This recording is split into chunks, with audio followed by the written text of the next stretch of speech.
Welcome to information hub. আপনারা সকলে অবগত আছেন এসএসসি নিয়োগ দুর্নীতি মামলাটি বর্তমানে কলকাতা হাইকোর্টের বিচারাধীন এবং এই মামলাটির শুনানি হচ্ছে মহামান্য বিচারপতি দেবাংশু বসাক ও মহামান্য বিচারপতি মোহাম্মদ সাব্বার রশিদির স্পেশাল ডিভিশন বেঞ্চে।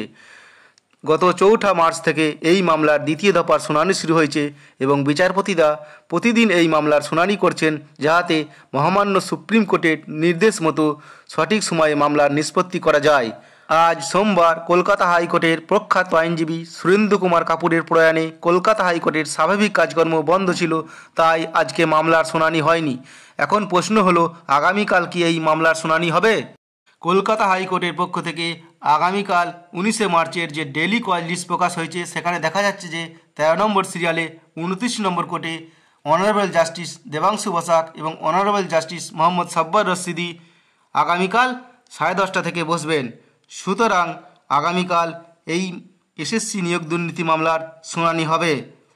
আমাদের নজর থাকবে আগামীকালের দিকে। এই মামলার আপডেট পাওয়ার জন্য চ্যানেলটি সাবস্ক্রাইব করে রাখুন এবং চ্যানেলের সাথে যুক্ত থাকুন। ভিডিও ভালো লাগলে লাইক করবেন এবং শেয়ার করবেন। ধন্যবাদ।